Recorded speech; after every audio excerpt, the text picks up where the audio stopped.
नमस्कार।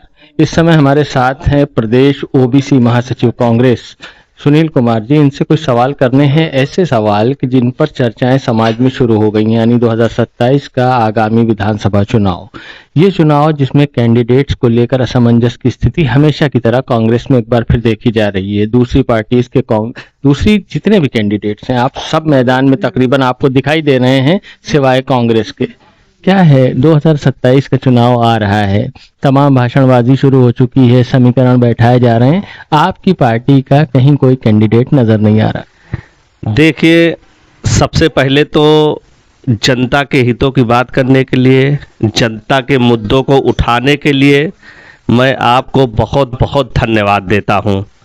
रही बात कि जैसे आपने कहा कि कांग्रेस के कैंडिडेट दिखाई नहीं देते, अमेठी और रायबरेली कांग्रेस का मैं गढ़ नहीं कहूंगा, कांग्रेस का ये घर है, गांधी परिवार का ये घर है। यहां हर एक कांग्रेस कार्यकर्ता प्रत्याशी के रूप में है।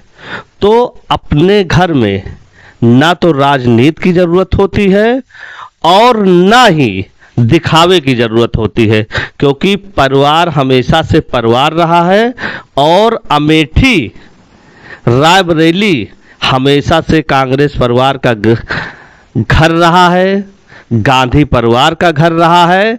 यहाँ का हर एक कार्यकर्ता कांग्रेस का सिपाही है, राहुल गांधी का सिपाही है और हर एक कार्यकर्ता। सुनील जी, कोई कार्यकर्ता ऐसा नहीं दिखाई देता जो चुनाव लड़ सके। जो विधायक जी हैं, उनके सामने मजबूती से चुनाव लड़ने लायक कोई कैंडिडेट आपको दिख रहा है या आयात करना पड़ेगा? जिस तरह से बोर्ड होर्डिंग लगाए जाते हैं क्षेत्र के बाहर के लोगों के, क्या दिखाता है? यहाँ बिल्कुल अकाल पड़ गया। देखिए, कांग्रेस में तिलोई विधानसभा में बहुत सारे कैंडिडेट हैं, चुनाव के लड़ने के लिए हैं, और जितने दिखाई पड़ते हैं, अभी मैं तो एक कांग्रेस का छोटा सा सिपाही हूं, राहुल गांधी जी का सिपाही हूं, सांसद किशोरी लाल शर्मा जी का मैं सिपाही हूं। तो आप देखिए, मुझसे ज्यादा सहभागिता, चाहे वो सामाजिक कार्यक्रम हो, मांगलिक कार्यक्रम हो, शादी समारोह हो और या फिर अन्य कार्यक्रम हो, सुख दुख में सबसे ज्यादा हम लोग शामिल होते रहते हैं। और मैं डंके की चोट पर कहता हूं कि जितना कांग्रेस का कार्यकर्ता हर जगह दिखाई पड़ता है, कोई नहीं दिखाई पड़ता। रही बात कैंडिडेट, आप कहीं आड़ में या पर्दे के पीछे से अपना दावा तो नहीं पेश कर रहे? देखिए, आज जैसे आपने पूछा कि कांग्रेस कैंडिडेट के बारे में, तो आज हमारे नेता श्री राहुल गांधी जी आज वो पिछड़ों की बात कर रहे हैं, दलितों की बात कर रहे हैं। जी, हम तिलोई विधानसभा की बात कर रहे हैं, आप पिछले कैंडिडेट पर बात करें। क्या अब नहीं है वो? नहीं, अब मैं बता दूं आपको कि आने वाले 2027 के विधानसभा चुनाव में इस बार कोई पिछड़े से प्रत्याशी होगा और वो भी युवा होगा। आप मेरी बात नोट कर लीजिएगा। बड़ा दावा कर रहे हैं ओबीसी प्रकोष्ठ के कांग्रेस के महासचिव हैं सुनील कुमार जी, कह रहे हैं इस बार जो तिलोई विधानसभा में कैंडिडेट होगा वो ओबीसी कोटे का होगा। जरूर होगा, क्योंकि हमारे नेता राहुल गांधी जी जिस तरह आज वो ओबीसी को लेकर बात कर रहे हैं, पिछड़ों को लेकर बात कर रहे हैं, दलितों को लेकर बात कर रहे हैं, माइनॉरिटी को लेकर बात कर रहे हैं और सभी वर्ग को जोड़ने के लिए बात करते हैं, तो क्यों एक पिछड़े वर्ग का युवा क्यों नहीं प्रत्याशी बन सकता? पिछड़े वर्ग का ही इस बार। सुनील जी, प्रत्याशी कोई भी बन सकता है, लेकिन मजबूती के साथ चुनाव लड़ना, जीतना, ये दोनों अलग चीजें हैं। देखिए, राजनीति में अब बदलते हुए समय में राजनीति बदल रही है। आज जनता उसको चुनना चाहती है। जरूरी नहीं कि कोई बहुत बड़ा धन बली लड़े, बाहुबली लड़े। ऐसे बड़े बड़े लोग लड़ते हैं जिनकी जमानतें जब्त हो जाती हैं।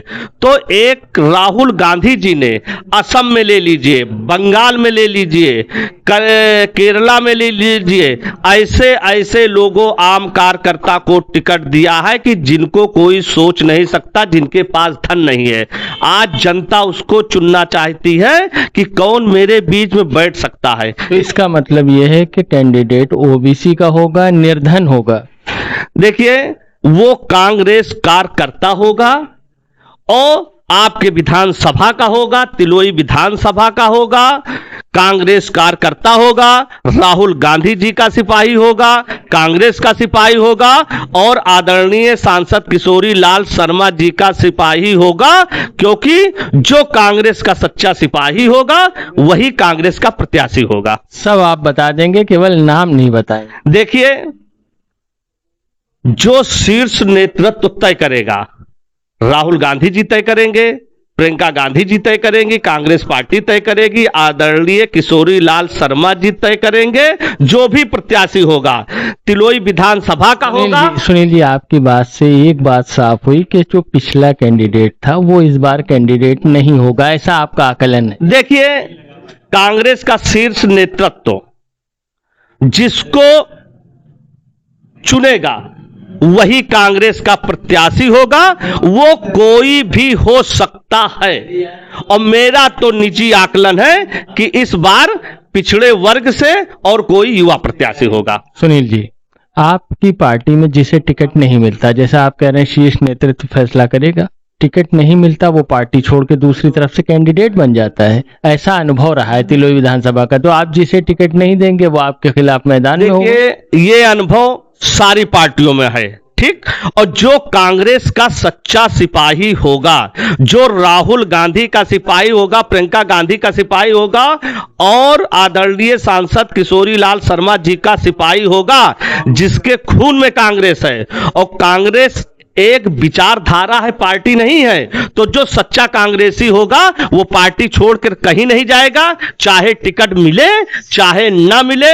मैं डंके के चोट पर यह कहता हूं कि मैं सच्चा कांग्रेसी था, हूं और रहूंगा और मरते दम तक रहूंगा। गठबंधन की कितनी संभावनाएं हैं? समाजवादी पार्टी या इंडिया गठबंधन की शक्ल में चुनाव हो सकता है क्या? देखिए, पहली प्राथमिकता है मौजूदा सरकार को सत्ता से हटाना, क्योंकि आज किसान परेशान है, जनता परेशान है, युवा परेशान है, व्यापारी परेशान है। आप गैस एजेंसी में चले जाइए, लाइनें लगी हैं, शादी ब्याह चल रही है, लोगों को गैस सिलेंडर नहीं मिल रहा। मौजूदा सरकार कह रही कि उसकी गैस की कहीं कमी नहीं है, तेल मिलना कम हो गया। मौजूदा सरकार कह रही है सब कुछ। अगर सब कुछ है तो गैस एजेंसी पर लाइन क्यों लगी है? क्यों लोगों को गैस सिलेंडर नहीं मिल पा रहे हैं? शादियों का समय है। सुनील जी, हम विधानसभा चुनाव पर बात कर रहे हैं। आपने कहा गठबंधन भी हो सकता है और समाजवादी से भी हो सकता है। देखिए, ये हमारे शीर्ष नेतृत्व का काम है। बस इतना समझ लीजिए, इस बार 2027 में बगैर कांग्रेस को मजबूती से, मैं तो ये डंके पे चोट कहता हूं कि 2027 में कांग्रेस की सरकार बनेगी, और अगर कहीं इब्बट होता है तो बगैर कांग्रेस के कोई सरकार नहीं बनेगी, ये मेरा दावा है। सुनील भाई, आपको लगता है कि जो हमारे दर्शक हमें सुन रहे हैं वो इस बात पर यकीन करेंगे या बिना मुस्कुराए रह पाएंगे कि इस बार कांग्रेस की सरकार बनेगी? अगर इब्बट होगा तो कुछ और करेंगे? देखिए, जनता जागरूक हो चुकी है। आज जनता महंगाई से परेशान है, भ्रष्टाचार से परेशान है, युवाओं को नौकरी नहीं मिल रही, अस्पतालों में डॉक्टर नहीं, कॉलेजों में मास्टर नहीं है। आज देख लीजिए, लोगों को रोजगार नहीं मिल पा रहा है, लोगों का व्यापार सही से नहीं चल पा रहा है। क्यों? जब हमारी जेब में पैसे होंगे तब लोग खुशहाल होंगे। जब कांग्रेस की सरकार थी, यही मौजूदा सरकार के नेता लोग कहते थे कि कांग्रेस ने बहुत सारे घोटाले किए। सुनील, हम फिर तिलोई विधानसभा पर ही केंद्रित रहना चाहते हैं। तिलोई में जो वर्तमान विधायक हैं, उन्होंने मेडिकल कॉलेज की स्थापना की, काम किया, स्वास्थ्य राज्य मंत्री हैं, स्वास्थ्य सेवाओं पर काम कर रहे हैं। क्या उनकी काम में कोई कमी आपको लगती है? जो देखिए, मैं जहां तक जनता महाराज जी को चुन रही है तो जरूर जनता का विश्वास वो जीत रहे हैं, तो ये तो जाहिर है कि दूसरी पार्टियों में या नेताओं में कुछ ना कुछ कमियां हैं जो जनता का दिल नहीं जीत पा रहे हैं। ठीक, बाकी मैं ये कहूंगा, मैं जायज की बात करूंगा, अमेठी जिले का सबसे बड़ा कस्बा है, तो यहाँ की आप स्वास्थ्य व्यवस्था देख लीजिए, क्योंकि मेन मैं यहां से जुड़ा हुआ, तो स्वास्थ्य व्यवस्था देख लीजिए। तो मैं ये कहूंगा कि स्वास्थ्य पर अभी बहुत, थोड़ा नहीं, बहुत काम करने की जरूरत है, खासकर नगर पालिका जायज में। सुनील जी, आपने कहा महाराज, महाराज के सामने आप कह रहे हैं कि एक कैंडिडेट ऐसा भी लाया जा सकता है कांग्रेस की तरफ से जो बहुत धन बली ना हो, बाहुबली ना हो और बहुत कुछ चीजें। आपको लगता है कि महाराज जिसे आप कह रहे हैं महाराज, उसके सामने ऐसा कोई चेहरा जो कमजोर हो, संपन्न ना हो, बाहुबली ना हो, टिक पाएगा? देखिए, हमारे हिंदुस्तान की परंपरा रही है कि हम सामने वाले को सम्मान दें। विचार, राजनीतिक विचार हमारे अलग होते हैं, मगर मन मुटाव मैं कहता हूं कि उसमें मैं विश्वास, राजनीतिक कड़ुता में, आपसी संबंधों में मैं कोई नहीं विश्वास करता हूं। रही बात दान बली बाहुबली की, तो देखिए चुनाव सब हारता है, समय सबका होता है। आज यही भाजपा सरकार, कभी 2 सांसद होते थे, आज सत्ता में है, मगर इन्होंने जनता को इतना ज्यादा परेशान कर लिया है कि कभी ये 2 नहीं रहेंगे। और इनका अभी आप बहुत पहले चले जाइए, यहां अपने यहां भाजपा हो, गौरीगंज हो, 5-5 हजार वोट प्रत्याशी पाता था भाजपा का, तो वही समय फिर आने वाला है। देख लीजिएगा कि लोग भाजपा प्रत्याशी को दौड़ाएंगे, क्योंकि सुनील जी, अगर थोड़ी देर के लिए हम मान लें गठबंधन हो जाता है कांग्रेस और समाजवादी का और विधानसभा चुनाव होते हैं, तो दूसरे नंबर पर तो सपा कैंडिडेट रहा था, दावा तो उनका मजबूत है, तो कांग्रेस तो हमें लगता है पीछे से खेलेगी। देखिए, परिस्थितियां होती हैं, वो परिस्थितियां ऐसी थी, उन परिस्थितियों पे नहीं जाना चाहते। राजनीति पल पल बदलती है, राजनीति पल पल बदलती है। लोग कांग्रेस की तरफ से, जैसे आपने कहा विधानसभा चुनाव में, मान लिया मैंने आपकी बात पे कि तब परिस्थितियां की कांग्रेस मानते हमारा प्रत्याशी तीसरे नंबर पर था, मान लिया, हमने मान लिया। मगर आप अगर वही लोकसभा उठाकर देखिए तो अमेठी की 5 विधानसभा हम बहुत वोट से जीते हैं। तो अगर उस हिसाब से देखिए तो 5 अमेठी की 5 विधानसभा में कांग्रेस का दावा बनता है। और आप ये पूरी तरह मैं दावे के साथ कहता हूं, अमेठी लोकसभा की 5 विधानसभा में कांग्रेस का प्रत्याशी चुनाव लड़ेगा, वो चाहे गठबंधन हो या ना हो, मगर यहां पे प्रत्याशी कांग्रेस का ही होगा। आखिर में सुनील कुमार जी, हम आपसे जानना चाहते हैं कि क्या मोहम्मद नईम एक बार फिर गठबंधन प्रत्याशी हो सकते हैं? आपको संभावना कितने प्रतिशत लगती है? देखिए, नईम जी वो हमारे इस समय कांग्रेस में नहीं है, वो सपा में है। तो मैं सपा प्रत्याशी की कोई बात नहीं करूंगा, क्योंकि मैं सिर्फ कांग्रेस की बात करूंगा। कांग्रेस के बागी भी हैं। देखिए, कांग्रेस के बागी हैं, ठीक, राजनीति संभावनाओं का खेल होता है। जरूरी नहीं आज कौन कहां है और कल कौन कहां होगा। तो राजनीति में हमेशा द्वार खुले रहते हैं और संभावनाएं हमेशा बनी रहती है। राजनीति में दुश्मनी हमेशा कभी नहीं होती, बस विचारधारा की दुश्मनी होती है, दुश्मनी कभी नहीं होती। तो नईम जी आज सपा में है तो मैं उनकी कोई बात नहीं करूंगा, मैं सिर्फ कांग्रेस प्रत्याशी के बारे में बात करूंगा, कांग्रेस पार्टी के लिए मैं बात करूंगा। और मेरे लिए सबसे प्रथम कांग्रेस है, राहुल गांधी जी हैं, प्रियंका गांधी जी हैं और आदरणीय किशोरी लाल शर्मा जी हैं। सुनील कुमार जी, बातचीत तकरीबन पूरी हो रही है। लोग जानना चाहते हैं कि क्या सुनील कुमार जी की अगर पूरी बातचीत को 2 लाइन में समेटा जाए तो क्या कहना चाहते हैं? कौन कैंडिडेट होगा? कांग्रेस का प्रत्याशी होगा या गठबंधन का प्रत्याशी होगा? कोई आपके पास मजबूत प्रत्याशी है जो महाराज के सामने टिक सके? देखिए, चुनाव हमेशा समय आने पे क्या परिस्थितियां होती हैं ये देखा जाता है। आज मानते हैं कि भाजपा है, सपा है, उनके दिन चल रहे हैं, मगर आने वाले दिनों में 2027 में जिस तरह हमारे सांसद जी ने सभी को हराया, उसी तरह कांग्रेस बहुत ज्यादा सीटें उत्तर प्रदेश में जीतेगी। और मेरा यह पूर्ण विश्वास है कि आने वाला समय उत्तर प्रदेश का कांग्रेस का समय है। सुनील जी, ये जहां हम लोग बैठकर बात कर रहे हैं, तिलोई विधानसभा क्षेत्र का एक केंद्रीय स्थान है जायस।